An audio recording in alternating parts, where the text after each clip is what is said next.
A história nos diz que todas as coisas, por mais grandiosas que sejam, devem um dia terminar. Mas como exatamente um império que dominou o mundo conhecido por mais de 1000 anos, que construiu cidades e estradas que persistem até hoje, simplesmente desmoronou? Este não é um conto de um único golpe ou de um único dia. Não. A queda do Império Romano do Ocidente em 476, depois de Cristo, foi um lento e agonizante declínio, causado não por uma, mas por uma combinação devastadora de crises internas e pressões externas. Antes de começarmos, é crucial entender: Roma nunca caiu completamente. O Império Romano do Oriente, ou Império Bizantino, continuaria a prosperar em Constantinopla por mais 1000 anos. O que vemos ruir é a metade ocidental, com sua capital original e seus vastos, mais vulneráveis, territórios europeus. Esta é a história de como a maior potência que o mundo já viu se desfez, tijolo por tijolo. A crise do século XIII. A autodestruição. O grande império entrou no século III já com rachaduras. Após o período de ouro da Pax Romana, o caos se instalou. Foi a era dos imperadores de quartel. O trono não era mais garantido pela linhagem ou eleição, mas sim pelas legiões. Em 50 anos, Roma teve 26 imperadores legítimos, sendo que a maioria foi assassinada pelos próprios soldados que os haviam colocado no poder. A instabilidade política era total. Enquanto isso, a economia implodia. Com a cessação das grandes conquistas, o fluxo de riquezas e escravos secou. Para financiar as guerras civis constantes e comprar a lealdade das legiões, os imperadores começaram a desvalorizar a moeda, cunhando menos prata e mais cobre. O resultado foi uma inflação galopante que destruiu o comércio. A agricultura, espinha dorsal do império, sofria.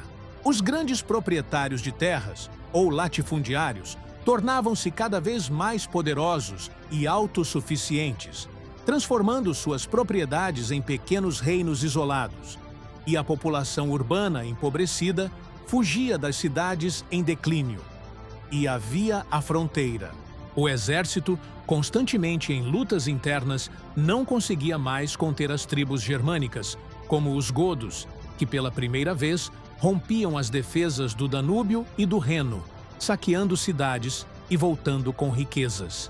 O império, que se definia por suas fronteiras, estava agora vulnerável no seu coração. A crise do século III foi o primeiro grande presságio da morte.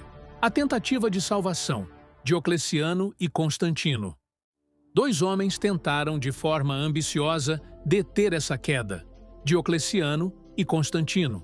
Diocleciano chegou ao poder no final do século III e diagnosticou o problema principal: a escala. O império era grande demais para um só homem governar. Ele instituiu a tetrarquia, o governo de 4, dividindo o império em oeste e leste, com 2 imperadores principais, Auguste, e 2 juniores, Caesares. Foi um plano engenhoso para garantir a sucessão e a administração local, mas a tetrarquia não durou. Constantino, o sucessor que reunificou o império após uma guerra civil sangrenta, tomou as medidas mais radicais. Ele fundou uma nova capital, Constantinopla, no local estratégico da antiga Bizâncio. Era uma nova Roma, com defesas impenetráveis e uma localização ideal para o comércio e defesa do leste, a parte mais rica do império. Além disso, Constantino oficializou e abraçou o cristianismo através do Édito de Milão. Essas medidas fortaleceram o lado oriental e criaram um novo centro de poder que drenava a vitalidade e o foco da velha Roma. O Ocidente estava sendo lenta e firmemente abandonado. O declínio social e a tirania fiscal. Apesar dos esforços, as soluções de Constantino tiveram consequências profundas e negativas para a população ocidental. Para manter o exército e a nova burocracia imperial, o Estado precisava de dinheiro e estabilidade. Constantino instituiu reformas fiscais rígidas e hereditárias, que efetivamente transformaram certas profissões em castas obrigatórias. Por exemplo, os filhos dos agricultores tinham que ser agricultores, os filhos dos padeiros, padeiros. Isso impediu a mobilidade social, e eliminou a esperança de ascensão, esmagando o espírito cívico. O exército, que era a espinha dorsal de Roma, também mudou. Com a escassez de cidadãos dispostos a servir, Roma começou a depender massivamente de mercenários e, crucialmente, de soldados e generais de origem germânica. Os federados, tribos bárbaras inteiras alojadas dentro das fronteiras romanas, lutavam por Roma, mas sua lealdade era à sua tribo e ao seu líder, não ao Senado ou ao imperador. O império estava pagando a seus inimigos potenciais para se proteger, e os bárbaros estavam aprendendo em primeira mão as táticas e fraquezas de Roma. A máquina militar romana estava enferrujada e dependente de estrangeiros. A invasão bárbaras e o desastre de Adrianópolis. No final do século IV, a pressão externa tornou-se insuportável. A causa imediata do colapso migratório veio do leste. Os hunos. Liderados por guerreiros implacáveis, os hunos varreram a Europa, forçando populações germânicas inteiras a fugirem para dentro das fronteiras romanas. A chegada dos visigodos fugindo dos hunos foi o ponto de não retorno.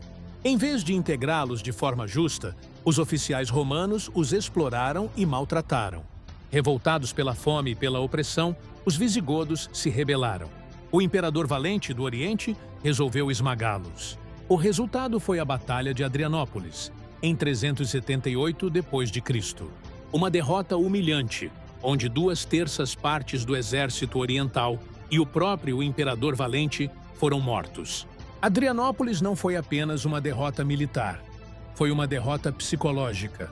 Roma não era mais invencível. A partir daquele dia, as tribos germânicas sabiam que poderiam não apenas lutar contra Roma, mas vencê-la. O Ocidente se desintegrava. Em 410 d.C., os visigodos, liderados por Alarico, saquearam a própria cidade de Roma. O choque no mundo civilizado foi indescritível. 20 anos depois, os vândalos cruzaram o norte da África, a província que era o celeiro de Roma, cortando o fornecimento vital de grãos e impostos. A máquina romana estava sem combustível. O fim simbólico e a persistência bizantina. O último suspiro de poder veio de um general, Flávio Aécio, que conseguiu unir forças romanas e visigodas para derrotar o temível Átila, o Huno, na Batalha dos Campos Cataláunicos em 451 d.C. Mas Aécio foi a última estrela cadente de Roma.